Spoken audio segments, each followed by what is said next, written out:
noches a los amigos del proscenio. Primero lo primero, y aquí nos quedan los 10 minutos todavía.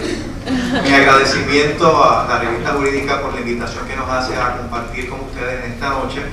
Siempre es un placer venir a esta universidad, particularmente en momentos en que se va a discutir un tema de tanta importancia para el país como para la abogacía. Y es que el tema de esta noche trasciende un tema, el concepto de que es un tema de mucha actualidad, que eso ya por sí justificaría la presencia del amigo Pablo Roca, que se especializa en temas de mucha actualidad, pero también es un tema que trasciende ese elemento temporal, porque la oportunidad que va a tener el gobernador Luis Fortuño de reestructurar el Tribunal Supremo de Puerto Rico trasciende inclusive la oportunidad que tuvo Rafael Hernández Colón en 1985 cuando nombró de 3 a 4 jueces para ese tribunal. En la actualidad, y digo esto porque en la actualidad solamente hay 3 vacantes, pero también se habla de que puede subir una cuarta vacante por razón de enfermedad. Se habla también de cuando se nombren a 3 jueces, un grupo de esos 4 jueces van a pedir dentro de este cuatrenio que se nombren a 2 jueces adicionales, por lo que sería entonces 5 o 6 nombramientos, dependiendo si estas circunstancias se realizan como algunas personas han anticipado. Así es que, como puede verse, estamos ante una coyuntura histórica muy importante. Ahora, para discutir el tema que se nos invitó esta noche, ¿cuáles son o cuáles deben ser esos criterios para esos 3, 4, 5, 6 jueces que puedan ser nombrados? Pues yo creo que es importante tomarnos unos minutos para hablar de la estructura constitucional existente en Puerto Rico, que es la que viabiliza el nombramiento de esas personas, y entonces evaluar si esa estructura pues propende buenos nombramientos o sencillamente los obstaculiza. Yo creo que es importante también, para ser justo, para analizar el momento actual un poco a cómo era ese proceso de nombrar jueces del Supremo, por lo menos a principios de siglo, desde 1900 hasta 1950, como ustedes saben, era el presidente de Estados Unidos, con el consentimiento del Senado, el que hacía los nombramientos. No hay que ser muy creativo para imaginarse cuáles eran los criterios.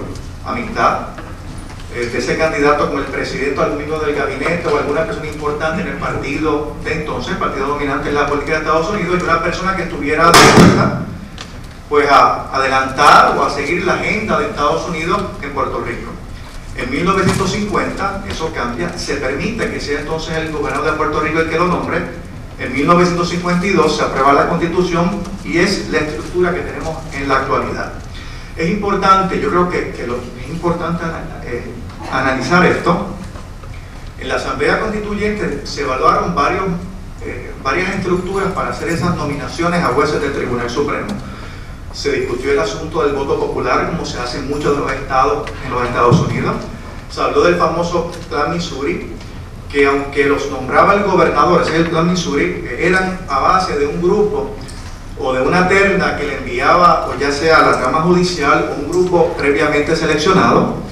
No se habló mucho del sistema de carrera judicial, que es el imperante en el continente europeo, y obviamente se habló del modelo típico en los Estados Unidos, nombramiento del presidente con plena libertad y con la confirmación con el Consejo y consentimiento del Senado.